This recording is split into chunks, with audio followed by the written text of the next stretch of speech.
ETF index mutual funds నేర్చుకుని stock మార్కెట్లో రాణించాలనుకుంటున్నారా? వెంటనే ఈ నెంబర్కి కాల్ చేయండి. నమస్తే, welcome back to Suman TV. Present మనతో పాటు ఉన్నారు TEDx speaker, legendary award winner in real estate, realtor oxygen founder and CEO doctor Nandi Rameshwar Rao గారు. నమస్తే సార్.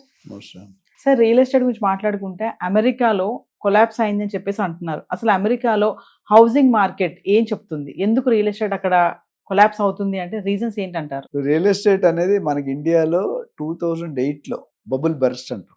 అంటే మొత్తం వరల్డ్ మొత్తం యుఎస్ మొత్తం రెసిషన్, యుఎస్లో రెసిషన్ అంటే ఎకానమీ మొత్తం రెసిషన్. అప్పుడు బబుల్ బర్స్ట్ చాలా వరకు ఇబ్బంది పడ్డారు. అదే కండిషన్ అమెరికాలో రాబోతుంది. ఎందుకంటే ట్రంప్ గారు తీసుకున్న చర్యలు ఒక రీజన్ అయితే, రెండో reason federal banks, federal reserves ఏమన్నా ఇంట్రెస్ట్ రేట్ని ఏమంటారు పెంచారు.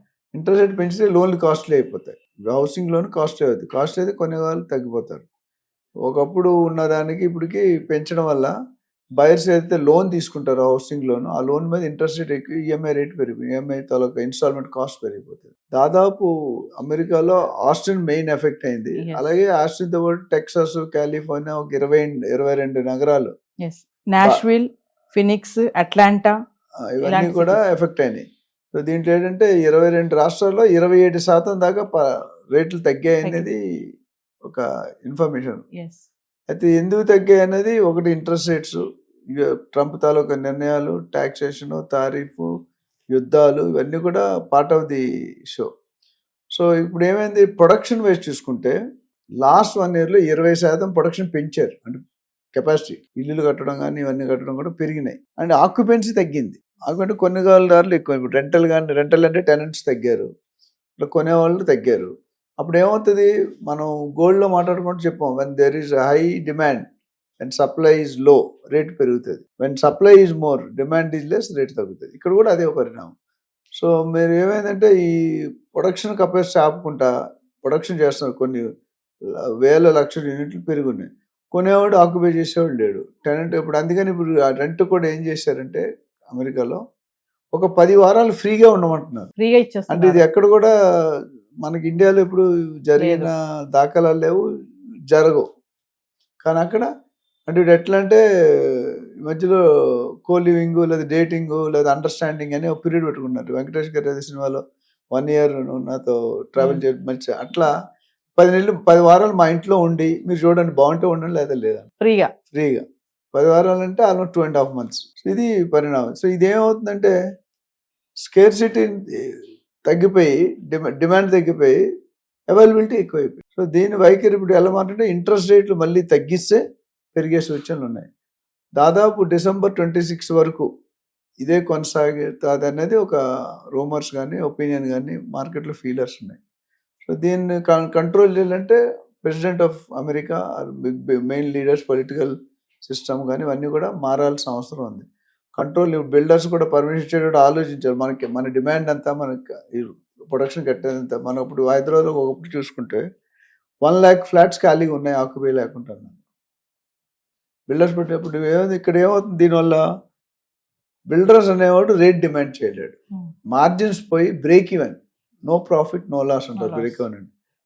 ఆ లెవెల్కి వచ్చినా ఇంకా డిమాండ్ పెరగట్లేదు. ఇప్పుడు ఏమంటే కాంప్రమైజ్ అవుతున్నారు. బిల్డర్కి కావాల్సినంత లాభాలు లేకుండా తక్కువకి కాంప్రమైజ్ అయ్యి అమ్ముతాం. మన హైదరాబాద్లో కూడా ఎక్కడో చూశాను, మనం ఒక 1 year బ్యాక్ కొంతమంది బిల్డర్స్ ఆత్మహత్యలు చేసుకున్నారు. ఎందుకంటే కొనేవాళ్ళు లేక, ఓవర్ హెడ్స్ పెరిగిపోయి, ఖర్చులు పెరిగిపోయి, ఇబ్బంది పడి, అంటే ఆఫీస్ మెయింటైన్ చేయలేక, అప్పులు తీర్చలేక, వడ్డీ కట్టలేక, అటు ప్రొడక్షన్ చేయలేక, వెండర్స్ని కంట్రోల్ చేయలేక, అన్నిటికీ వన్ స్టాప్ సొల్యూషన్ సూసైడ్. ఇప్పుడు అమెరికా ఆ స్టేజ్ రాలేదు, కానీ ఆ స్టేజ్ వచ్చే దాఖలాలు కనిపిస్తున్నాయి. ఎందుకంటే కొనేవాళ్ళు లేకపోతే, ఇప్పుడు నువ్వు దుకాణం పెట్టుకొని ఏం చెప్పి మీరు ఛానల్ ఓపెన్ చేసుకున్నాం, అలాంటి గెస్టులు లేకపోతే మీరు ఎంత తోపైనా ఛానల్ మూసుకోవాల్సిందే, అంతే కదా. అక్కడ కూడా కొనేవాళ్ళు లేడు కాబట్టి ఈ పరిస్థితులు వస్తున్నాయి. ఇది కొద్ది టైం పడుతుంది. ట్రంప్ గారు ఇప్పుడు మంచి నిర్ణయం, మన యూరోపియన్ కంట్రీస్తో మదర్ ఆఫ్ ఆల్ డీల్స్ అయితే ఇప్పుడు ట్యాక్స్ అనేది బాగా తగ్గించారు. మనం అయితే 0 చేస్తూ ఉంటాం, ఆడ 50%, 18% ఒకేసారి తగ్గాడు. సో అది ఒక బూస్టర్ అనుకోవచ్చు. అట్లాంటి నిర్ణయాలు చాలా తీసుకోవాలి. ఎందుకంటే రా మెటీరియల్ కాస్ట్ పెరిగితే అవుట్పుట్ కాస్ట్ పెరుగుతుంది. ఇప్పుడు సెల్లర్ కాస్ట్ ఎందుకు పెరుగుతుంది, మెటల్ కాస్ట్ పెరిగిపోతుంది, యూసేజ్ పెరుగుతుంది, హై కన్జంప్షన్. ఇన్వెస్ట్మెంట్ రూపంలో చేస్తున్నారు. Battery vehicles, solar panels, semi conductors అని మనం మాట్లాడుకున్నాం. సో అదే సేమ్ ఇంపాక్ట్ రియల్ ఎస్టేట్లో కూడా ఉంటుంది. సో రెసిషన్ వస్తుంది అంటున్నారు, వస్తుందా లేదని ఇంకా వెయిట్ అండ్ సీ.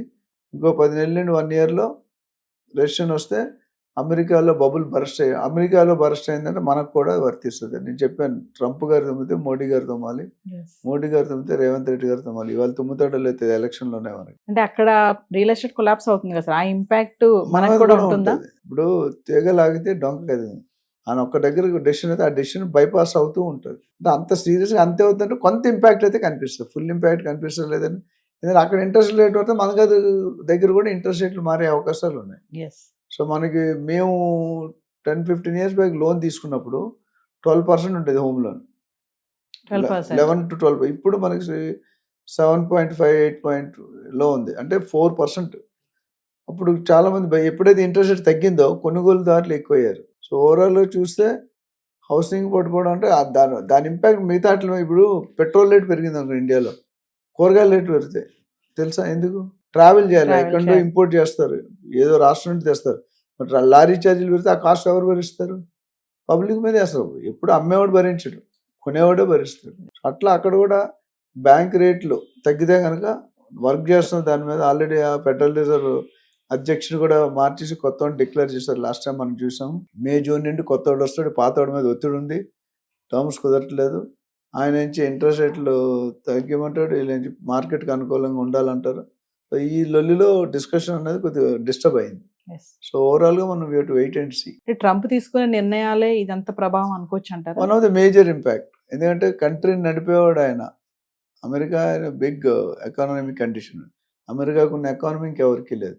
కాకపోతే ఈ ట్యాక్స్లు, తారీఫ్లు, bilateral relations, country to country relations కొద్దిగా మారితే కొద్దిగా, ఇప్పుడు మనం అంటున్నాం కార్లు తగ్గుతాయి, బ్యాటరీలు తగ్గుతాయి, ల్యాప్టాప్లు తగ్గుతాయి, మొబైల్ తగ్గుతాయి అంటున్నాను. అంటే 50% బదులు 18 అంటే 32% అది పాస్ ఆన్ అవుతుందని అర్థం. సో అది పాస్ ఆన్ చేస్తారా లేదా different question. Thank you. Thank you.